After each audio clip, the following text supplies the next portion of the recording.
Tijuana, Baja California. A city of neon lights and broken promises, borderline chaos, gateway to America. Here, fortunes change hands in back rooms. Drugs slip through tunnels like shadows, and blood dries faster than the sun can set. March 12, 1952. A boy is born who will one day turn this city into a kingdom of terror. Benjamín Arellano Félix. He wasn't the biggest, wasn't the loudest, and that made him dangerous. Because Benjamín wasn't interested in pulling the trigger. He was interested in pulling strings. His childhood? Ordinary on the surface. Dusty streets, Sunday masses, a mother who prayed for grace, a father who prayed for money. But behind every quiet child, there's a storm. While other boys dreamed of soccer fields, Benjamín studied the marketplace. He watched the hustlers, the cops on the take, the border guards counting bills. He learned the oldest truth of the Mexican frontier. Everything has a price. By the late 1970s, his family wasn't just a family anymore. It was a clan. 7 brothers, 1 destiny. And Benjamín, he was the brain, the ledger, the strategist, the man who could smell fear and turn it into currency. While Ramon, the wild one, craved blood and glory, Benjamín craved control. He didn't want to be feared by everyone, just by the right people, the ones who mattered. They called him cold, calculating, polite even, the kind of man who would shake your hand, and then decide if you live or die. In the world they were entering, muscle was common, brains were rare, and Benjamín understood something his enemies never did. Violence isn't a business. It's an instrument, and in the right hands, it plays a symphony. By the early 1980s, the cartels were shifting. Cocaine was no longer a luxury. It was an economy. Colombians needed a bridge. And Mexico? Mexico was the bridge. In Tijuana, opportunity wasn't knocking, it was kicking down doors. And Benjamín, the quiet one, the respectable one, opened those doors with a smile. Behind that smile was a mind like a steel trap. He knew which cops to buy, which judges to threaten, which politicians would take cash, and which would take a bullet. The border wasn't just geography for Benjamín. It was a gold vein, and he was ready to mine it. The blueprint was simple. Control the gate, control the flow, control the future. And so, the boy who once counted pesos in a dusty marketplace started counting millions, in dollars, stacked so high they could bury a man. But even then, even at the start, Benjamín understood one thing. Money buys silence, but fear buys loyalty. And loyalty is forever, until you kill it. He wasn't the trigger. He was the hand pulling it. Late 1980s. Mexico was changing. So was the drug trade. The Colombians, Medellin, Cali, they had the product. Mountains of cocaine. But America? America was the market. And they needed a gatekeeper. Enter the Arellano brothers, 7 siblings, 1 family, 1 vision. Turn Tijuana into the most profitable drug corridor on earth. Because Tijuana wasn't just a border city. It was the border city, a stone's throw from San Diego, a lifeline to Los Angeles, one of the busiest crossings in the world. And whoever controlled that crossing controlled billions. Benjamín was the architect, the strategist. He built the structure like an engineer of chaos. Every cell, every connection, every dollar had a destination. Ramon, he was the blade, loud, ruthless, addicted to blood. If Benjamín was the brain, Ramon was the hammer that crushed skulls when diplomacy failed. And diplomacy always failed eventually. Eduardo, the quiet one, the accountant in shadows, he washed the blood off the money, cleaned it, doubled it, turned drug dollars into legitimate wealth. Together, they didn't create a gang. They created a corporation, a machine fueled by cocaine and terror. Recruitment was easy. Hungry men lined up for work, former cops, former soldiers. They didn't need resumes, just a taste for violence. And if loyalty ever wavered, their families disappeared. The Arellanos didn't just bribe officials, they bought loyalty wholesale. Every cop had a price, every judge had a number, and if they didn't take the deal, they didn't live to regret it. Tijuana police commanders found in alleys. Journalists vanished without a trace. Bodies burned in shallow graves outside the city, and the message was always the same: obey or disappear. By the early 90s, their network stretched like veins across the border. Private airstrips in the desert, safe houses in San Diego, truck convoys masked as fruit shipments rolling into California. The Arellanos controlled the flow of cocaine north and the river of cash south. Millions in bribes, millions more stacked in warehouses. So much money they weighed instead of counting it. And with money came power. Political candidates kissed their rings. Priests blessed their families. Even pop stars sang their praises in narco ballads that echoed from radios in the barrios. They didn't just own Tijuana, they owned fear. Fear became their currency. And in Tijuana, fear spent better than cash. But for Benjamín, this wasn't chaos. It was order, a system built on blood and rules. Break those rules and you didn't just die. You vanished from history. The Arellanos weren't a gang. They were the gatekeepers of the American dream. If your dream was wrapped in plastic and smelled like gasoline. They didn't control the border, they controlled the bloodstream of a continent. The cartel had rules, not written, not spoken, carved into bone. Rule 1, cross us, die screaming. Rule 2, talk, die faster. Simple, brutal, effective. For the Arellano Félix brothers, violence wasn't random. It wasn't rage, it was strategy, a currency paid in screams, kidnapping, standard operating procedure. If you owed money, if you whispered to the wrong ear, a van pulled up and you vanished. Hours later, maybe days, a phone call would come. A voice, calm and polite. Do you want to hear him alive? But death wasn't enough. Death was too quiet. The cartel preferred messages. Decapitations became their signature move. Heads in coolers, bodies dangling from bridges, swinging in the hot Baja wind, not for pleasure, for purpose. Fear was the ink they wrote their laws in. Every act of violence had an audience. Sometimes it was a rival. Sometimes it was the government. Sometimes it was the city itself. Because the Arellanos understood something every tyrant knows. Terror isn't chaos. It's order, disguised as madness. Benjamín rarely got his hands dirty. He didn't need to. The power to kill is nothing compared to the power to order killing. He sat in quiet rooms, crystal glasses clinking, soft laughter mixing with the hum of expensive music.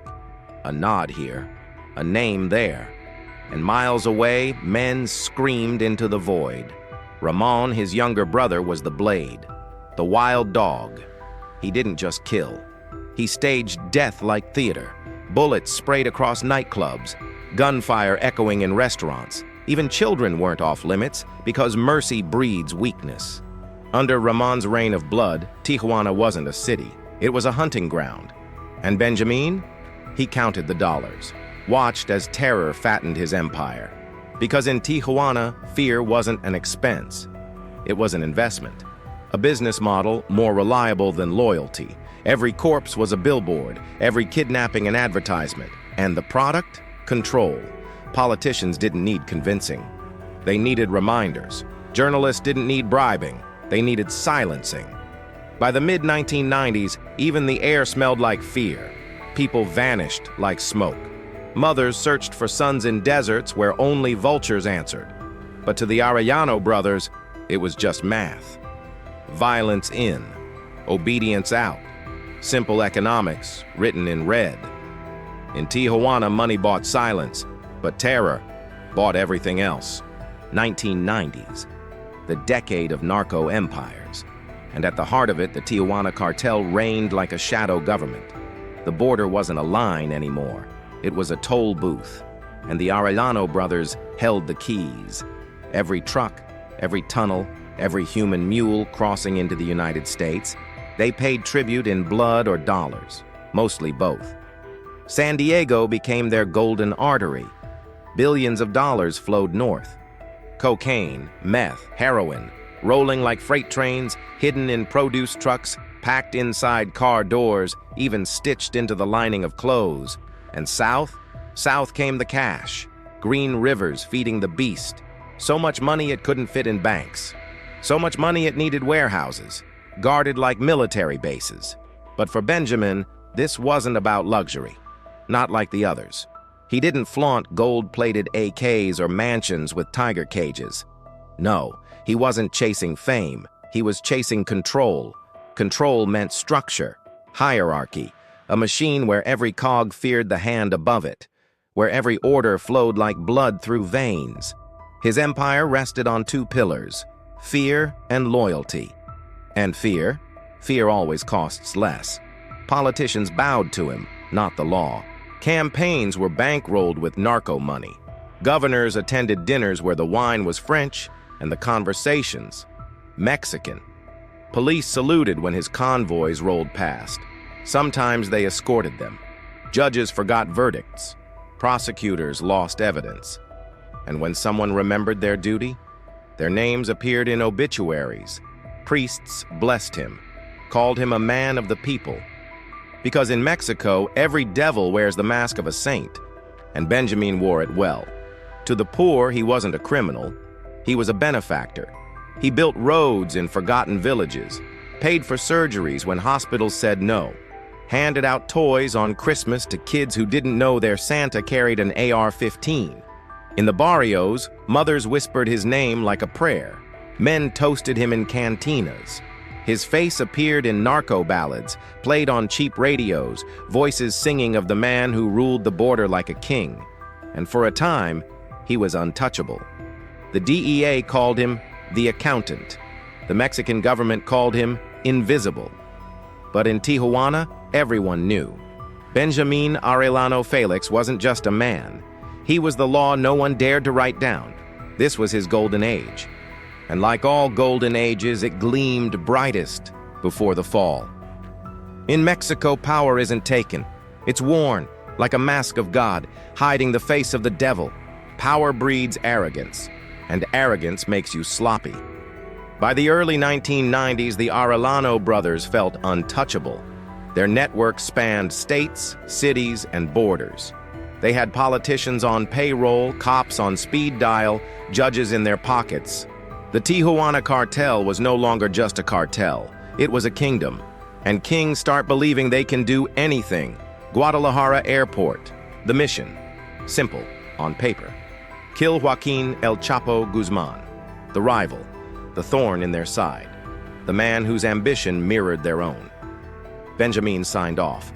Ramon sharpened the blade. Gunmen packed the rifles, loaded magazines, whispered prayers to Santa Muerte. It was supposed to be a clean hit. Fast, precise, surgical. But nothing about that day was clean. In the chaos of gunfire, one target fell. Not El Chapo, not a rival, a cardinal. Juan Jesus Posadas Ocampo, a man of God, riddled with bullets in broad daylight. His body crumpled beside his car, his blood soaking holy robes. And with that single mistake, the Arellanos crossed a line you don't cross in Mexico. You can kill rivals, you can kill cops, you can kill journalists by the dozen, but you don't kill a cardinal. Not by accident, not ever. The scandal ripped through the country like a shockwave. Newspapers screamed in red ink, radio stations buzzed with theories. Was it a message to the church? A declaration of war on God himself? The truth didn't matter. Perception did. And the perception was this. The Arellano Félix brothers had gone too far. The government, humiliated on the global stage, had to respond. They couldn't ignore this. Not when Rome was calling. Not when the Vatican demanded answers. Mexico declared war, not on drugs, not on cartels in general, but on Tijuana, on Benjamin, on his brothers. Helicopters roared over Baja skies. Army convoys rolled into Tijuana neighborhoods like tanks invading a foreign land. Federal agents raided mansions, seized cash, dragged men out of beds in the dead of night, and suddenly, the Arellano name wasn't whispered anymore. It screamed from every headline, every news broadcast, every wanted poster plastered across the country. The cartel had thrived in the shadows. Now it was exposed. And exposure is death in this business. For the first time, the throne shook. For the first time, Benjamín felt the walls closing in. Because power isn't immortal, it bleeds. And in 1993, the Arellano Empire started bleeding. One bullet missed El Chapo and hit an empire instead. Puebla, Mexico, March 9, 2002. The city moved like any other day. Markets buzzing, traffic choking the streets, life pretending everything was normal. But for Benjamín Arellano Félix, the walls had been closing in for years. Every deal, every bribe, every life taken in his name had built this moment. The hunt didn't end in gunfire. No screaming headlines of a bloody standoff, just a quiet house, a quiet door. And the sudden weight of steel cuffs. No blaze of glory, no Hollywood ending. Just silence, and the click of cold metal around his wrists. Federal agents led him out like a man, not a myth. The mastermind of Mexico's most feared border empire was just another suspect now, blinking against the sun. His arrest shocked the underworld, not because it happened, but because it happened without a single shot fired. For years, his shadow loomed over Tijuana like a storm cloud, and storms don't usually vanish without thunder. Benjamín was locked away in a high-security prison, a cage designed for men who believed they were gods. Inside, the routines were cruel in their simplicity. Count the minutes, eat from a plastic tray, sleep while ghosts of power whisper through the bars. But the story didn't end there. It never does. In 2011, the United States called in its debt. Benjamín was extradited, flown across the same border he once controlled like a toll booth. No convoys now, no soldiers, just shackles and a silent plane slicing through American skies. 30 years, that's the sentence. 30 years behind concrete and steel for a man who once commanded cities, who made governors bow and priests bless his sins. Now his world is 7 by 12 feet, and the only empire he rules is a plastic meal tray. But power doesn't die with prison walls. It mutates. And the Tijuana Cartel, it didn't vanish when Benjamín fell. It fractured, splintered into shards as sharp as broken glass. Each shard became a weapon. Rivalries ignited. Blood painted the streets in new wars, smaller but meaner, wilder. Because when you break a monster, you don't kill it. You create a pack of smaller ones, each hungrier than the last.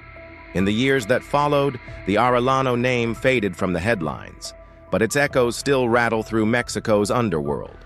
Every extortion ring, every kidnapping cell, every sicario dumping a body in the desert. They all trace back to the blueprint Benjamín wrote in blood. And somewhere in a concrete box, the man who authored it all sits in silence, while his creation keeps feeding on the country he left behind. They caged the man, but his shadow still walks free. Today, the Arellano Empire is a shadow. Gone are the bright lights of Tijuana, the convoys rolling through Baja, the air thick with the smell of money and gunpowder. The brothers? Dead or in chains. Ramon fell in a hail of bullets. Eduardo's empire crumbled under arrests and betrayals. And Benjamín? A ghost in a U.S. concrete box, staring at walls that don't bleed. But the violence they birthed, it didn't die. It evolved. The Tijuana Cartel fractured into splinter groups, smaller, faster, hungrier. They fight over scraps of territory like feral dogs in an alley. Blood fuels their ambition. Every ambush, every kidnapping, every decapitated head hanging from a bridge carries the same DNA. The DNA of Tijuana's kings. These groups operate under new names, new leaders, but the blueprint remains.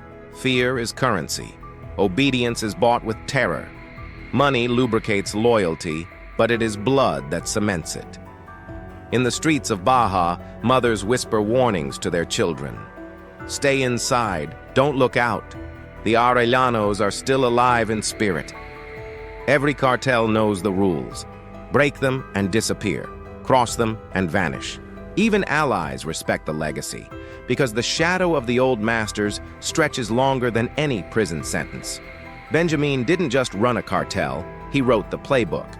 Step 1, control the border. Step 2, manipulate governments. Step 3, enforce loyalty with fear. Step 4, disguise mercy as generosity. Step 5, survive everything. And Mexico is still reading it, in blood, in vanished men. In the silent fear that hums beneath city lights and desert roads. Even when governments strike, the principles survive. Even when rivals rise, they mimic the old ways. The empire lives on, not in monuments, not in money, but in method. The Arellano Félix signature carved into every new wave of narco-violence.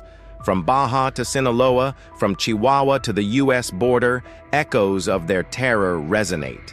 Smaller gangs follow the same logic. Control first, money second, fear always last. And somewhere in the deserts, the border towns, the ports of entry, the lessons learned from Tijuana are still applied, ruthlessly. Because the Arellanos understood something most men never will. You don't need to be alive to rule. Your legacy can survive in chaos, in fear, in silence, and it will, until someone bigger, smarter, or deadlier comes along.